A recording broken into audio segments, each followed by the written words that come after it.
The following was recorded in front of a live studio audience at the Studio 21 Podcast Cafe. This is the United Podcast Network.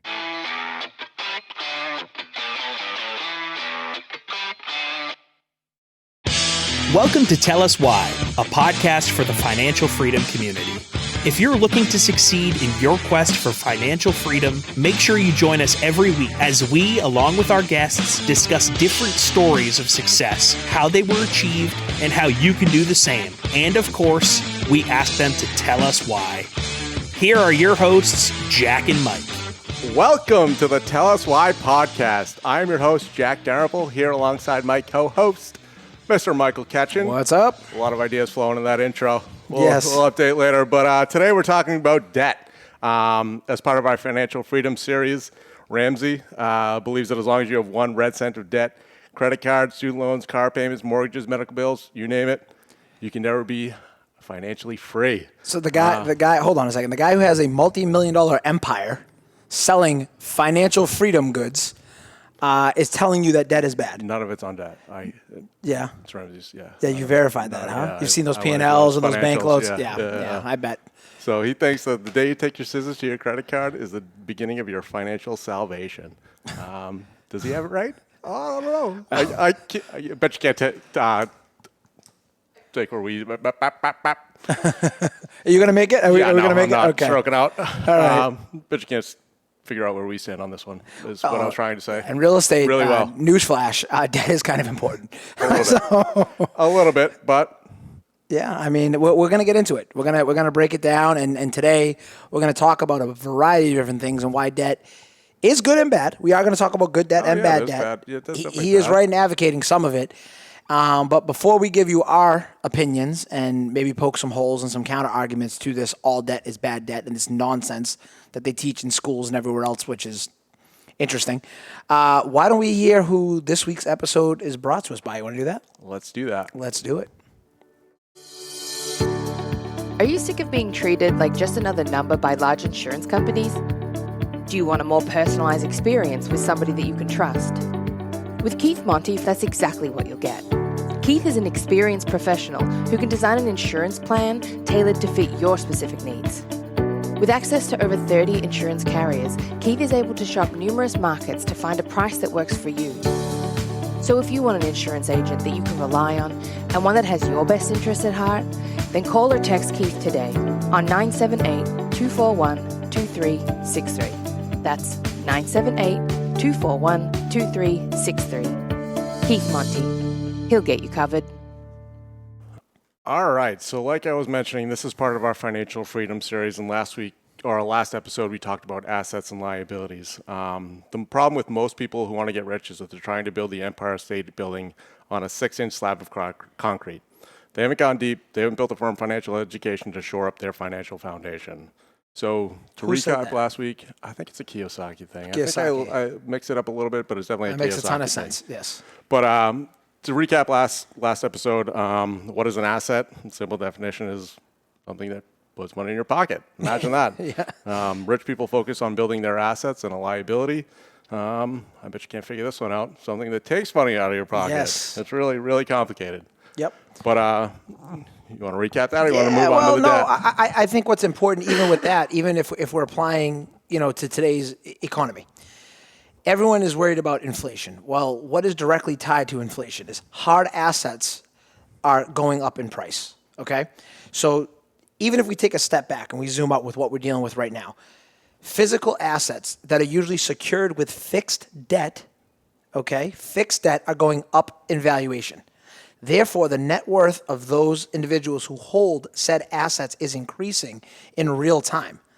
A lot of those debts are secured via commercial loans, via government-backed loans from Fannie and Freddie, via insurance policies, private loans, private notes. I mean, you name it. There's all types of ways to move around debt. And one of the things we talked about when we were passionate about doing this, especially the Financial Freedom Series, which we're going to expand as we continue to grow the podcast, is there's a lot of misinformation out there. I mean, I'll give you a real quick real-life example. As we've mentioned in the past, when I was a teacher, one of the classes that I taught was basically a reading class. And one of the the topics they used to touch on, I actually started refusing to teach it. As I told you guys, I got in some trouble when I was working. Is they were telling all these kids, that credit cards are basically needed right away to get going, but they didn't point out any of the downside or how you can get in trouble with it. Totally ignored assets, totally ignored any financial literacy, but they're basically telling all these, kids in this urban district, go get in debt with a credit card right away. It's the most important thing you do. And I'm like, who is improving this stuff?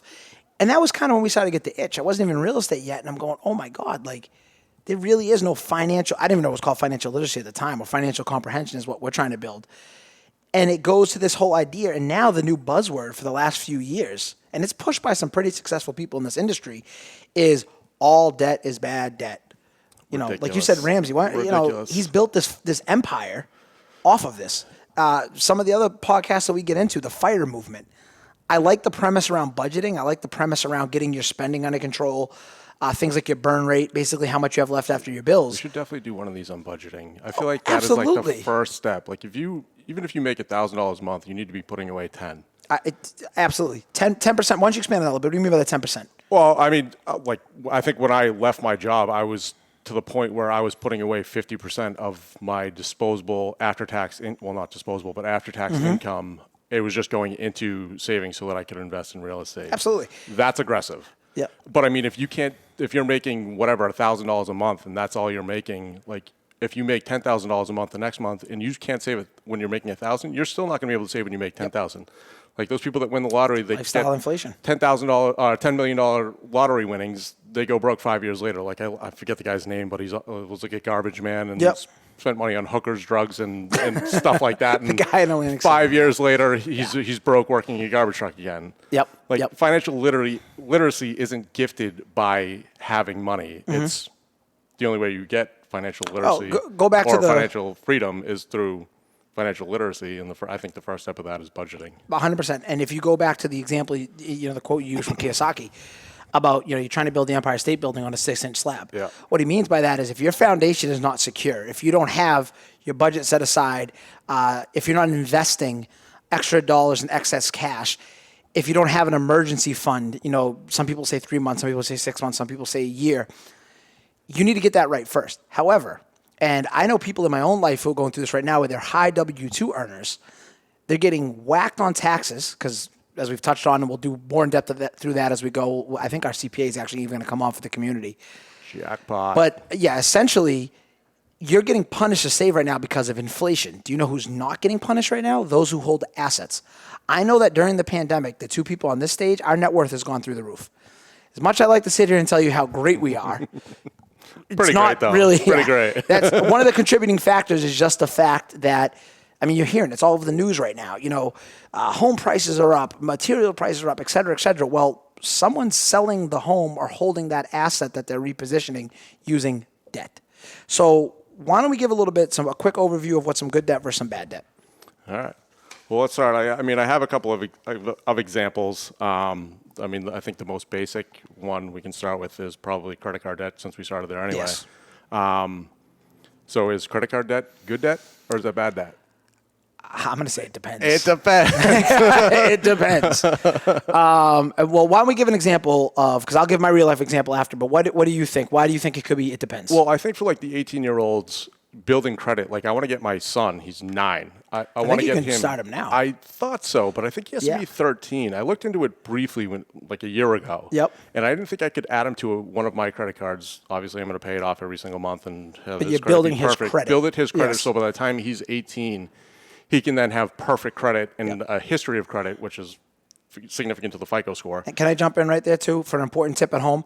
Jack is taking an actionable step, and he will teach his son throughout the process of how he's doing this.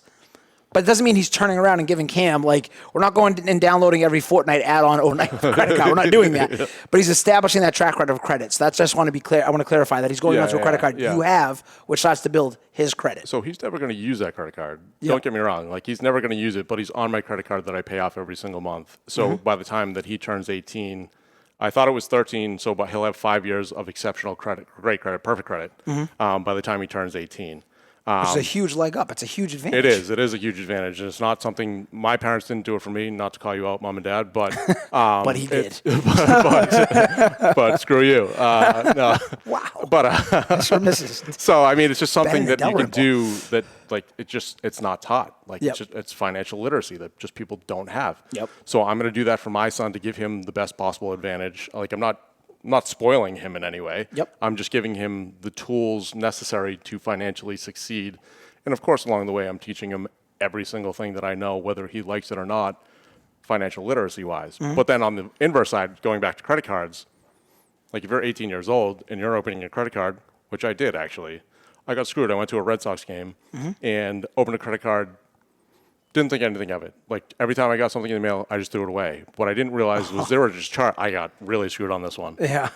There was a charge on there for opening the account, and it was like I think it was $13, like $13.99. Paid it off yesterday. And it hammered my credit when I was first starting out. I got legitimately screwed. I think when I went to buy my first house, it was an issue. And it was only $13.99. That derailed that possibly. I had no idea was there, and it was there for I think like 4 years. And you see this all the time. You see it all the time. And back to that point, so we started talking about credit cards. You have to be very careful. But I will tell you, as part of a business owner, as an entrepreneur, there are some perks to this as well. And there's also times that, last week, I'll give a real life example. We have a lot of projects going on. When people might not know this, but when you're rehabbing a project, you have to put in what's called a draw. So you have to front that money and get reimbursed. We got hit with literally $132,000 worth of roofing invoices across all the projects and siding invoices. Yeah. That's a lot of money. That's fun. So sometimes you're going to have to put that on credit because you also don't want to always expand your existing capital. You might have deals, you might have projects going on. On the flip side, where this becomes powerful as a business owner, is my wife and I's pursuit of financial independence is around time freedom. And with that time freedom, travel is a big thing. Since we started the business, we pass all of our expenses through 2 particular cards. We have not had to pay for a flight and sometimes even some of our Airbnbs I was just going to bring that up. Yeah. Using those reward points. But go back and listen to the very first thing Jack said at the beginning of the episode is that self-discipline to make sure you're not paying interest, that you're eliminating that credit card debt because that's what they want you to do. They want to dangle the carrot. They want that 16, 17, 18% APR to basically erode all the benefits you're getting. So you have to have a plan of attack and you have to be disciplined. But yes, that's why I think, in my opinion, credit cards really depend. Yeah, definitely. And like, just an example, some guy that I follow on Instagram, I don't know him personally, but Ryan Pineda, he's a real estate investor. He does mostly flips. He's actually pretty smart. He does really well. He's great on Instagram. I don't know why I'm hyping him up right now, but when he got coming started, on the show. Yeah. He actually has his own podcast, so we got to get on there too. All right. But Jake's on that. Inverse, we got to do both. But he actually paid for his first flip using credit cards, which I mean it's risky, but obviously he's doing really well right now. But to get started, something like that, in my opinion, it might be worth it. So zoom out again. Let's go all the way back to the Dave Ramsey example. This very successful real estate investor, Ryan Pineda, I believe you said his name was. Yeah. And, maybe we'll reach out. Maybe we can get him on the show or go from there. He wouldn't have started his business, his own investing, if he hadn't done it, which back to us on our first deal. Let's talk about that. We used a home equity line of credit, a HELOC, which I've since coached at this point 30, 40 people on how to use. On to that one next because I did the same thing. Yeah, and then we went and we did SoFi personal loans to secure other part of capital towards the asset. So here you are again leveraging debt. That asset has now become $1 million asset that continues to pay us that otherwise we wouldn't have accessed. So is that bad debt? You could say it's risky. You have to perform, you have to execute, but what in life doesn't come down to execution? Yeah, you either do or do not. Exactly. So that's great. So you want to jump on the mortgage HELOCs next? Yeah, actually, something that I actually don't have on the list, but you just reminded me of, like, I took a loan for my 401k. Oh, like that's something example. that I never even thought to bring up, but since you just brought it up, because that money's sitting there trapped. Sitting there, it was earning whatever. It was in a 401k. It was dog shit. Yep. But I thought everyone who had a 401k was a millionaire. No, Jack. everyone, yeah. Isn't that what they tell you? That's why you can't touch it until you're 65? Yeah, give me a break. I took scam. a loan from my 401k and bought my second and third single-family house. I burned them, but used a loan from my 401k to do that. Look at that. So it's just another debt that you had access to. That was essentially free money. I don't want to misspeak, but like I almost feel like it was still technically in there, so I was getting returns on it. Is that wrong? Well, yeah, no. The way they lend on your 401k, and again, not an expert, like 5 years usually ago, it's out of a bigger pool. So essentially, that's why they limit what's accessible to you. Yeah. And the term payback. And again, everything, full disclosure, everything we're discussing here, we can go more in depth offline. You should research all these topics, run it by your CPAs, your attorneys, etc. But we're just showing some of the ways you can get creative and access debt. And there are those. I mean, it's so important to remember when it comes to investing and seeking financial freedom. There really is no right or wrong answer. It always comes back to it depends. And the reason we say it so much is we just use examples where I know plenty of other people who took 401k loans. Guess what? They bought boats. We talked about that on the Assets Liability Show. Assets versus liability. And now you actually are compounding your mistake. The same way you can compound your rewards with successful investing, successful models, you're compounding your mistakes. Which will convey into our next one, leverage. We'll get to that in the next part of this Financial Freedom series. The mortgage HELOCs. Why don't you break down what we're talking about there real quick? So going to the mortgage and HELOCs, like a mortgage on an investable asset, like if you're going to rent out a single-family house, a multifamily apartment, businesses, well, it wouldn't be a mortgage. We got that one next. Yep. But taking out the debt to increase your cash flow. So if I take out debt on a house and I'm paying $1,000 a month, but the rent is $1,600. Yeah, you're netting. That's a pretty good cash flowing asset, which, like we discussed on the last one, is an asset. Well, whereas if it's your primary residence and you're paying $1,000 a month, it's $1,000 out of your pocket. And back to that debt, and we talked about this. This can't be lost. And the example Jack just did, forget the cash flow. Just that's a cherry on top. What you're also getting is you have a hard asset that other people are now paying down. So every single month that they make that mortgage payment for you, your net worth is actually increasing by other people paying it down. That is the power of mortgages. That is what they don't talk about. That's why I said, again, single-family houses, it depends. Yeah. You can house hack. If you go and buy a $1 million property and you put down 10%, we'll just say, for $100,000, and then tenants pay down the other $900,000, at the end of it, you have $1 million asset that you only put 10% towards. Like, let that sink in again real quick. Yeah. Because I don't know 401ks. I don't know stock. I mean, there are other financial instruments out there, no doubt, where you can get ridiculous returns. The reason I like real estate is that it pays you all these different ways, and debt is one of them. We have to break this mindset of all debt is bad debt, because it really comes back to, like you mentioned, leverage and assets, because assets are also going to appreciate. Yep. So now when someone goes to rebuy that asset at a higher price, which puts more money in your pocket, they're probably going to need debt as appreciation happens and the value increases over time. Correct? Absolutely. I think it's like every 19 years properties tend to double or something, like on average, historically. Yeah. But I mean, above this, I have depreciation, amortization, tax benefits, which we haven't mentioned, I don't think, and again, cash flowing assets. Yeah. So as part of the mortgage and HELOC, like, yeah, I haven't paid taxes. Yeah.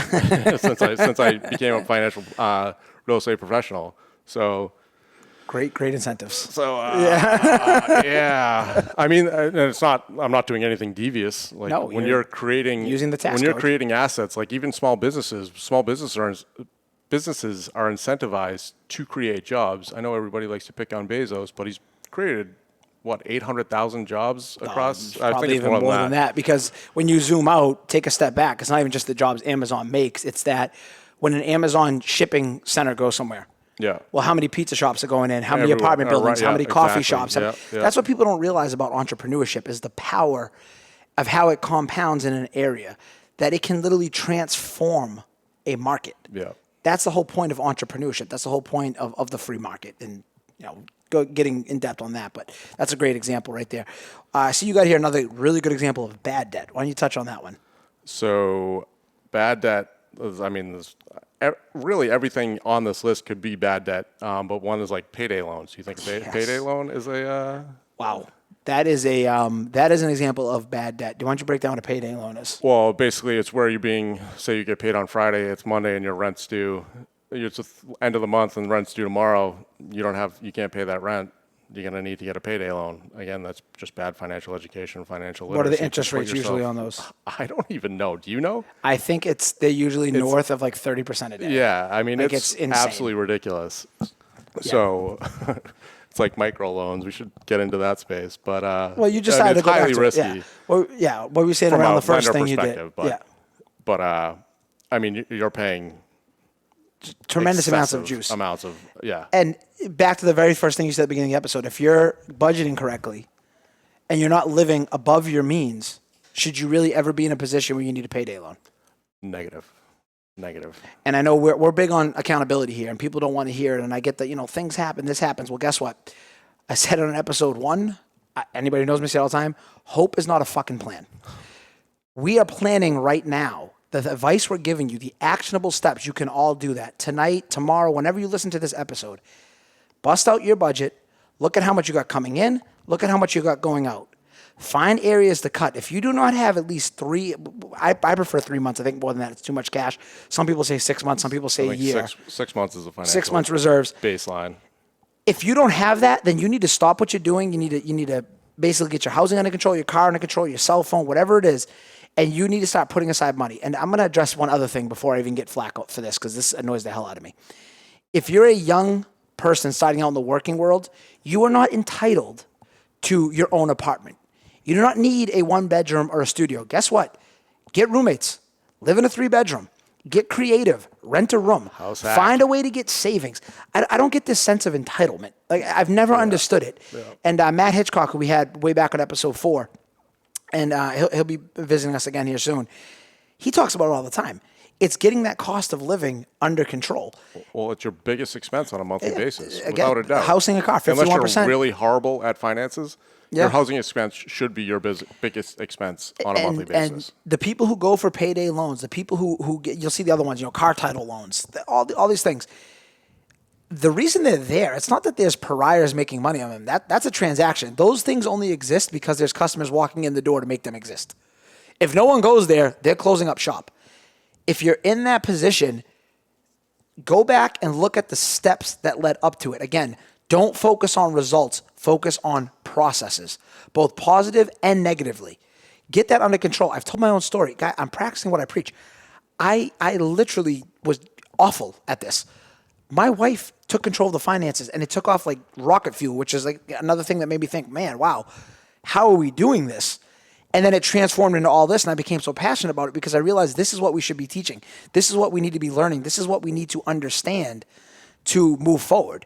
And it goes into a mindset. It goes into everything else. And this is really a big one. Good debt, bad debt. It definitely needs to be hammered home. That's funny because I did the exact same thing. I think I spent, well, when I was working, so I had time. I legitimately went on Excel and mapped out my finances for what they were exactly for the last 12 months. And I was like, this is happening then, this is happening then. Like every single month, I had a month-by-month basis, when my paychecks were coming in, everything on an Excel spreadsheet. I love Excel. I lived Excel. That's what I did. So I did it in that. And then going forward, I mean, it took me a long time. It wasn't easy. It's not like you can do it in an hour. Yeah. It should probably take you like a 40-hour work week. Yeah. Thankfully, I had the time. So, I mean, it probably took me longer than that. Like, it was probably a process over a month or two. It was a little excessive, but I mean, I was passionate about it. So I wanted to get this figured out. And I'll tell you what led up to it, because I was investing in stocks, and I was actually only invested in stocks at that point, and I had made significant amounts of money. Thankfully, I rolled the market. I didn't do anything special. But then my wife had asked me for like a $10,000 from that account to pay off like credit card debt, and I was like, what? I'm like, what do you mean? And then she did it again like 6 months later, and I was like, what are we doing right now? Like, this makes no sense. I'm down to sell. I'm like, I'm having the best year of my life in the market, and I'm batting that back to negative. Like, what is happening? So it was that point. The second time she asked me, I was like, I need to get a control of the situation. Like, what we're doing is not sustainable. And basically, I just went through, mapped it out. And that way, on a monthly basis, I knew what was necessary versus what we were making. And basically, from that point, I think it was like 10%. Like 10% of our income is going into a savings or the investment account. And then once I got that hammered out and that was okay, we could live with that. And like, I beat her down for a while. I beat us down for a while. It was like, all right, now we're going to 20% and then humbling. 25 and then 30. And I was like, all right, like got an increase in pay. And I was like, all right, we're not using that. So now we're at 40. And then I think eventually I got up to like half of our income was going straight into savings because I wasn't spending it. Like, I would like to go out, eat at like A-class restaurants every single day, but I don't need to. Like, I'd rather go to the grocery store and stay home and hang out with my family. Like, I could do it. I don't. I never do. I never eat out, really. Like, I eat out 2 or 3 times, like a quarter, I think is what it came down to. Before we advocate everyone shutting down the restaurant industry, not enjoying yourself. That's true, yeah. But zoom back out for a second. The stupid expenses that you don't need, like, you can cut them out easily. Well, go back to what we talked about, though, right? So go back to the first episode, the assets versus liabilities. Now you can afford those things because you made these changes. Yeah. You could, in theory, you could leverage the portfolio, and part of that cash flow your assets are spitting off, you can spend. You know, we always quote Kiyosaki, Rich Dad Poor Dad, and we'll go back to it. He wanted a Porsche, and it always stuck with me. He only got the Porsche once he had found another asset that was spitting off enough passive income to pay for the Porsche. You know, it's that same kind of mindset. It's that shift, and it always ties in together like pieces in a puzzle. And when you put it all together, it kind of fits and you see it. And sometimes when you're grinding and you're going through it step by step, it's easy to lose sight of that. But I think the big takeaway here that we really need to hammer home to the audience is do the research yourself, understand the debt, understand the power and the options that go with the debt, both good and bad, but don't just paint with a broad brush and say all debt is bad. Anybody who tells you that, again, I don't know, Ramsey, whatever, he's got more money than I do, and I will guarantee you in social media. There is no way that guy has not leveraged any debt. I refuse to believe it. He's probably responsible, and he's probably done quite well with it. Yeah. I refuse. I mean, during COVID, he has an organization, so he had payroll. So you're trying to tell me he didn't take the PPP loans or anything else to pay his staff? He was going into his savings, into his cash? I mean, give me a break. That's why I think it's foolish when we make these asinine comments and then people take it as gospel. Use your brain, look at it logically, because debt can be addicting. Don't over leverage, but prepare for it. And you know, which is going to be a perfect segue into the third part of the series we're going to do is leverage. And we're going to get into leverage and how that ties into financial literacy and financial freedom. Yeah, I mean, just to wrap it up on the Dave Ramsey thing, like, I think for a broad brush, like, financially illiterate individuals across the country, it's probably sage advice to say debt is bad because they don't know what they're doing. And that's why they're in the financial position. You're also they are starting to off, begin with. I don't like that because that goes back to an education. You're starting off with lowering the bar. Those are the exact people where we need to raise the bar and we need to teach financial literacy because let me zoom out. Let me play devil's advocate. Why are they in that position? Why is that not taught? A lot, yeah. Why are you getting that credit card at 18? Education, yeah. Exactly. So we're starting from a position of a lower bar. No. I start with a high expectation, and I believe we need to do a better job of educating you on that. You get what I'm saying? Because where's the end point? The end point is financial independence. So I believe you're going to get me going on a rant because that is one of the things that ties into education. That's one of the things that ties into this whole thing with this country, and it's all part of honestly, the scam that they're pushing when they talk about this bullshit like all good debt is bad. No, let me tell you something. When you grow up like I grew up, I would have gladly taken some debt to be repositioned and succeed from it. Yeah. So miss me with that. I feel like his target market though is like his age group. It's like the 40 to 70 plus people who are not nearing or approaching retirement that have no idea what they're doing. Like, I don't feel like it's our target market, the people who are obviously pursuing some level of financial freedom and financial intelligence, financial education. I think it's a Ponzi scheme as his target market. My honest opinion. That's what I think. With that. You're absolutely right. I mean, if you're 55, guess what? You're running out of time, but you better get after it. I mean, I'm going through it with my own parents right now. I don't. You can't wait. So again, we're gonna end up going on a rant the whole time. But it's his whole plan. Let's just wait here and again hope. We just said hope is not a fucking plan. Like that is not. No, it's that's just terrible advice. Yeah. You know, you might have to be more aggressive later in the game. That's true. Yeah. You know, to make up for time. Yeah. Where what's the advice they usually give you?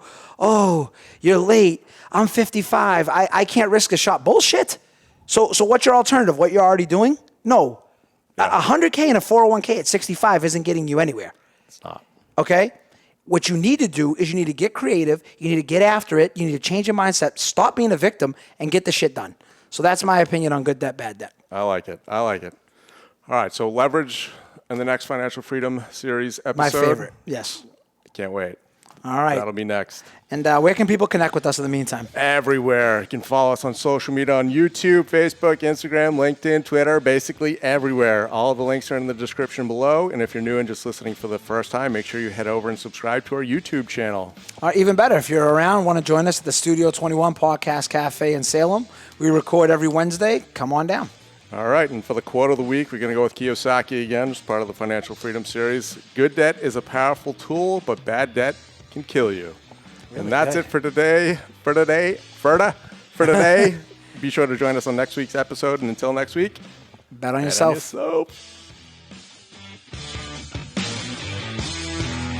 The views and opinions expressed by the hosts, guests, or callers of this program do not necessarily reflect the opinions of the Studio 21 Podcast Cafe, the United Podcast Network, its partners, or affiliates.